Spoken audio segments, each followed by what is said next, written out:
So let's understand writ of కోవారెంటో. అసలు కోవారెంటో అంటే ఏంటి? అంటే అది ఒక రిట్. ఆ రిట్ అసలు ఎందుకు పనికొస్తుంది? ఇవన్నీ మనం అర్థం చేసుకుందాం. సో కోవారెంటో మనకెలా ఉపయోగపడుతుంది? ఫండమెంటల్ రైట్స్‌లో ఎలా కాపాడుతుందో అర్థం చేసుకొని నాలెడ్జ్ చేసుకుందాం. So కోవారెంటో is a Latin term. అదొక లాటిన్ టర్మ్. లిటరల్లీ దాని మీనింగ్ ఏంటంటే బై వాట్ అథారిటీ, ఏం అథారిటీతో ఆర్ బై వాట్ వారెంట్, దేంతో. పర్పస్ ఏంటంటే with a view of resistant a person from holding a public office to which he is not entitled. ఎవరైతే ఒక person public ఆఫీస్లో ఏదైనా డెసిగ్నేషన్ని enrol చేసుకుంటున్నారో అంటే తనకు వచ్చింది ఎంటైటిల్, ఏదైతే తన అర్హుడు కాదో అలాంటి వాళ్ళకి writ requires concern a person to explain the court what authority he holds the office. So ఈ రిట్ నీకు డౌట్ ఉంది, ఆ పర్సన్ ఏదో చేశాడు, మాయ ఏదో చేసి మొత్తానికి ఆ సీట్ మీదకి వచ్చాడు అని ఒక క్లారిటీ ఉన్నప్పుడు మనం ఆయన మీద కేసు వేయొచ్చు. ఆయనైనా ఆమెనా, any human being, the law is equal కాబట్టి మనం వెళ్ళి వాళ్ళ మీద కేసు వేయొచ్చు. ఏమని అడుగుతాం? నువ్వు ఏ అథారిటీతో ఈ ప్రజా పదవుల్ని దుర్వినియోగం కాకుండా చూడ్డానికి మనం ఈ హక్కుని వాడతాం.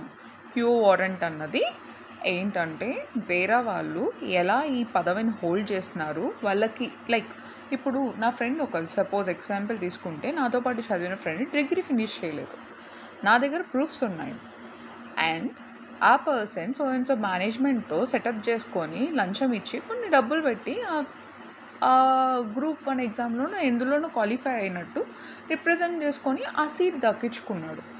అప్పుడు నేను ఏం చేస్తానంటే ఆ అబ్బాయి ఎట్లా క్వాలిఫై అయ్యాడన్నది చెప్పి, అసలు ఆ అబ్బాయికి ఎలిజిబిలిటీయే లేదు, ఫస్ట్ ఆ అబ్బాయి డిగ్రీయే కాలేదు, లేదంటే గ్రూప్ 1 ఎగ్జామ్లో నాకు హైయెస్ట్ మార్క్స్ వచ్చాయి, ఆ అబ్బాయికి ఎలా ఇచ్చారు అన్నది ఎంక్వైరీ చేసి కోర్టుకి ఎక్స్ప్లెనేషన్ ఇచ్చే రైట్ నీ ఫండమెంటల్ రైట్స్. అంటే కోర్టు యొక్క ఆ ప్రజా సేవల్ని చేసే యొక్క కుర్చీని దుర్వినియోగం కాకుండా కాపాడే బాధ్యత ప్రతి ఒక్క పౌరుడికి ఉంది.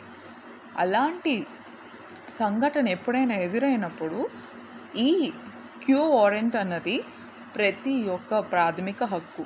అంటే సంబంధం లేని వాళ్ళు కూడా క్వశ్చన్ చేయొచ్చు దేంట్లో. లైక్ నాకు ఇప్పుడు నా క్లాస్మేట్ అయ్యి ఉండొక్కల, వేరే ఎవరో అతను కన్నా డౌట్ వచ్చింది, క్యూ వారెంట్ కోర్టుకి ఎక్స్ప్లెనేషన్ ఇవ్వమని, ఆయనకి ఎందుకు ఆ సీట్ ఇచ్చారు, ఆయన ఎలిజిబిలిటీ ఏంటో మొత్తం నేను కనుక్కోవచ్చు. సో క్యూ వారెంట్ ఎప్పుడు వేయచ్చు? When a public office is in a question and it is a substantive nature, a petition can be against a private corporation cannot be filed. ఇది ప్రైవేట్ కార్పొరేషన్ మీద కాదు, only public office మాట, public servants మీద అవుతుంది. Public కానీ civil servants మీద కానీ మనం అడగొచ్చు. అంటే కొన్ని ఛాంబర్స్కి డైరెక్టర్స్గా, కొన్ని అథారిటీస్కి హెడ్స్గా పెట్టినప్పుడు మీరు ఏ అథారిటీతో ఆయన్ని ఎన్నుకోబడ్డారు, ఎట్లా ఎలెక్ట్ చేశారు, ఎట్లా ఈ డెసిగ్నేషన్కి ఎంటైటిల్ చేశారు ఆయన్ని అన్నది మీరు అడగొచ్చు. అది ఎవరైనా కాండి, ఇష్యూ అవ్వనివ్వండి, ఆయనతో ఇష్యూ అవ్వకపోనివ్వండి, అడిగే రైట్ ప్రతి ఒక్కడికి ఉంది. ఎందుకంటే ఆ ప్రత్యేక సీట్ దుర్వినియోగం కాకూడదన్నది మన యొక్క ప్రథమ agenda. So the office is created by the state or the constitution.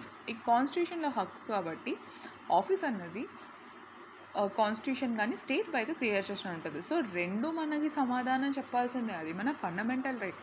ఏ తప్పు జరగకుండా మన ఒక పబ్లిక్కి సర్వీసెస్ దొరకాలన్నది కూడా మన intention. The client should be assisted on the office by the public servant that is responding. So ఈ క్లైమ్ అన్నది ఎవరికి? ఆఫీస్, పబ్లిక్ ఆఫీస్ మీద, పబ్లిక్ సర్వెంట్ మీద పడుతుంది. ఆయన రెస్పాండెంట్ మాట, నాకు ఈ అర్హత ఉంది అందుకే వచ్చింది అని చెప్పలాగా. సో ఈ కేసులో పర్టికులర్గా ఎప్పుడైనా ప్రజాపతి దుర్వినియోగం అయితే మనం కాపాడుకోవచ్చు.